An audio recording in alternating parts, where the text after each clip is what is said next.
Perkenalkan, nama saya Kayla Azara dari kelas 12 IPS 4. Saya ingin menjelaskan negara maju dan berkembang di Afrika.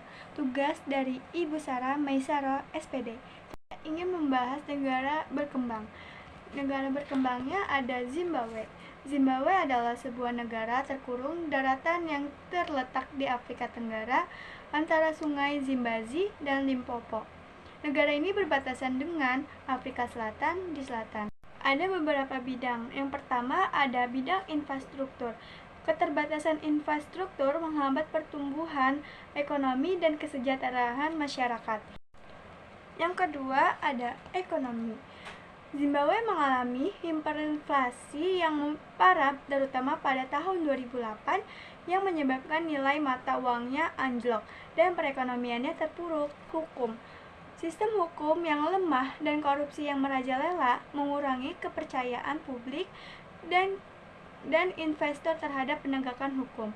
Yang keempat ada Indeks Pembangunan Manusia atau yang disebut IPM.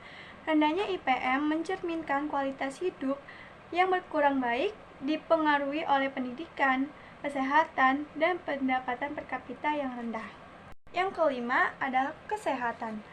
Layanan kesehatan yang terbatas dengan fasilitas dan tenaga medis yang kurang memadai mengakibatkan rendahnya harapan hidup dan tingginya angka kematian.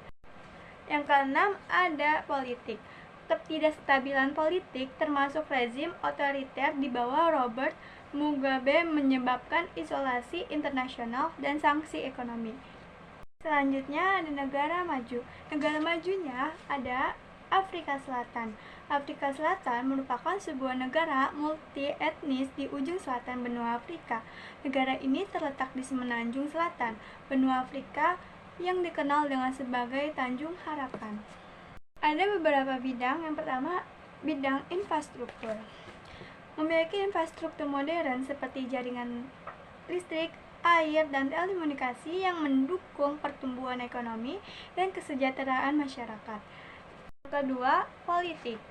Stabilitas politik yang relatif terjaga setelah berakhirnya apartheid dengan demokrasi yang terus berkembang. Yang ketiga, ekonomi. Ekonominya kuat dan beragam dengan sektor industri, pertambangan, dan jasa yang menjadi pilar utama. Yang keempat ada Indeks Pembangunan Manusia atau yang disebut IPM. IPM di Afrika Selatan cukup tinggi dibandingkan negara-negara di Afrika lainnya, mencerminkan kemajuan dalam kesehatan, pendidikan, dan pendapatan per kapita. Yang kelima ada hukum. Memiliki sistem hukum yang terstruktur dan independen dengan perlindungan hak asasi manusia yang lebih baik dibandingkan banyak negara di kawasan.